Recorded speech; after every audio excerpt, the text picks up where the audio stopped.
Hello friends, ಇವತ್ತಿನ ವಿಡಿಯೋದಲ್ಲಿ ತುಂಬಾ ರುಚಿಯಾದ ಮಾವಿನಕಾಯಿ, ನೆಲ್ಲಿಕಾಯಿ ಮತ್ತು ಕ್ಯಾರೆಟ್ ಉಪ್ಪಿನಕಾಯಿ ಮಾಡುವ ವಿಧಾನವನ್ನು ನಿಮ್ಮ ಜೊತೆ ಹಂಚಿಕೊಳ್ಳುತ್ತಿದ್ದೇನೆ. ಅದಕ್ಕೆ ಕಟ್ ಮಾಡಿಟ್ಟ 25 ನೆಲ್ಲಿಕಾಯಿ, ಕಟ್ ಮಾಡಿದ 4 ದೊಡ್ಡ ಕ್ಯಾರೆಟ್, ಮಧ್ಯಮ ಗಾತ್ರದ 2 ಮಾವಿನಕಾಯಿ, ಕಟ್ ಮಾಡಿದ 4 ಹಸಿಮೆಣಸಿನಕಾಯಿ ಮತ್ತು ಶುಂಠಿ, 10 ಹೆಸರು ಬೆಳ್ಳುಳ್ಳಿ ಕಡ್ದ ಮಾಡಿದದ್ದು ಎಲ್ಲವನ್ನೂ ಹಾಕಿಕೊಳ್ಳಿ. ಇದಕ್ಕೆ 6 ಟೇಬಲ್ ಸ್ಪೂನ್ ಉಪ್ಪು ಸೇರಿಸಿ ಚೆನ್ನಾಗಿ ಮಿಕ್ಸ್ ಮಾಡಿಕೊಳ್ಳಿ. ನಂತರ ಬೌಲ್ಗೆ ಮುಚ್ಚಳ ಮುಚ್ಚಿ 5 ಗಂಟೆಗಳ ಕಾಲ ಹಾಗೆಯೇ ಇಟ್ಟುಕೊಳ್ಳಿ. 5 ಗಂಟೆಗಳ ನಂತರ ನೋಡಿದರೆ ನಾವು ಹಾಕಿದ ಉಪ್ಪು ಕರಗಿ ನೀರು ಬಿಟ್ಟಿರುತ್ತದೆ.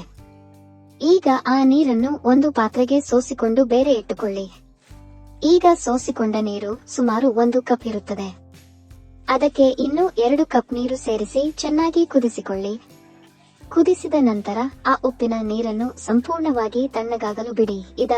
ಈಗ 4 ಟೇಬಲ್ ಸ್ಪೂನ್ ಸಾಸಿವೆ ಹಾಕಿ ಚೆನ್ನಾಗಿ ಪರಿಮಳ ಬರುವವರೆಗೆ ಹುರಿಯಿರಿ.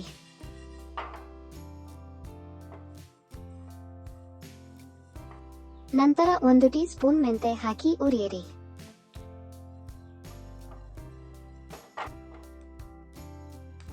ಒಂದು ಟೇಬಲ್ ಸ್ಪೂನ್ ಜೀರಿಗೆಯನ್ನು ಹಾಕಿ ಸ್ವಲ್ಪ ಹುರಿದುಕೊಳ್ಳಿ. ಇದೀಗ ಮಸಾಲೆಗೆ 10 ಕುಂಟೆ ಮೆಣಸು ಮತ್ತು 15 ಬ್ಯಾಡಗಿ ಮೆಣಸು ತೆಗೆದುಕೊಂಡಿದ್ದೇನೆ. ಇದನ್ನೆಲ್ಲ ಮಿಕ್ಸಿ ಜಾರಿಗೆ ಹಾಕಿಕೊಳ್ಳಿ. ಜೊತೆಗೆ ಹುರಿದಿಟ್ಟ ಸಾಸಿವೆ, ಜೀರಿಗೆ, 1 ಚಿಟಿಕೆ ಇಂಗು ಸೇರಿಸಿ ಚೆನ್ನಾಗಿ ನುಣ್ಣಗೆ ಪುಡಿ ಮಾಡಿಕೊಳ್ಳಿ.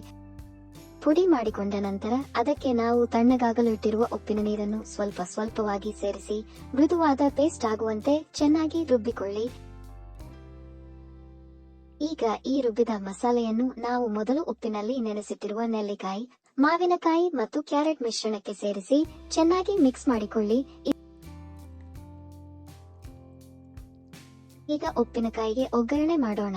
ಒಂದು ಪಾತ್ರೆಯನ್ನು ಗ್ಯಾಸ್ ಮೇಲೆ ಇಟ್ಟು 4 ಟೇಬಲ್ ಸ್ಪೂನ್ ಎಣ್ಣೆ ಹಾಕಿ ಬಿಸಿ ಮಾಡಿಕೊಳ್ಳಿ. ಎಣ್ಣೆ ಬಿಸಿಯಾದ ನಂತರ ಅದಕ್ಕೆ 2 ಟೇಬಲ್ ಸ್ಪೂನ್ ಸಾಸಿವೆ ಹಾಕಿ. ಸಾಸಿವೆ ಚಿಟಪಟಿಸಿದ ನಂತರ ಗ್ಯಾಸ್ ಆಫ್ ಮಾಡಿ ಆ ಒಗ್ಗರಣೆಯನ್ನು ತಣ್ಣಗಾಗಲು ಬಿಡಿ. ಒಗ್ಗರಣೆ ತಣ್ಣಗಾದ ಉಪ್ಪಿನಕಾಯಿಗೆ ಸೇರಿಸಿ ಚೆನ್ನಾಗಿ ಮಿಕ್ಸ್ ಮಾಡಿಕೊಳ್ಳಿ.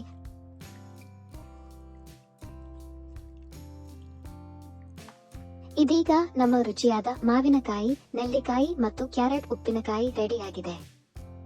ಇದನ್ನು ಸ್ವಚ್ಛವಾದ ಒಣ ಬಾಟಲಿಯಲ್ಲಿ ಹಾಕಿ ಸಂಗ್ರಹಿಸಿಟ್ಟುಕೊಳ್ಳಿ. 1 ದಿನದ ನಂತರ ಇನ್ನೂ ಚೆನ್ನಾಗಿ ರುಚಿ ಬರುತ್ತದೆ. ನಿಮಗೆ ಈ ರೆಸಿಪಿ ಇಷ್ಟವಾದರೆ ವಿಡಿಯೋಗೆ ಒಂದು ಲೈಕ್ ಮಾಡಿ, ನಿಮ್ಮ ಅಭಿಪ್ರಾಯವನ್ನು ಕಾಮೆಂಟ್ನಲ್ಲಿ ತಿಳಿಸಿ ಮತ್ತು ನಮ್ಮ ಚಾನೆಲ್ಗೆ ಹೊಸವರಾದರೆ ಸಬ್ಸ್ಕ್ರೈಬ್ ಮಾಡಿ. ಮತ್ತೆ ಇನ್ನೊಂದು ರುಚಿಯಾದ ರೆಸಿಪಿಯೊಂದಿಗೆ ಭೇಟಿಯಾಗೋಣ. ಧನ್ಯವಾದಗಳು.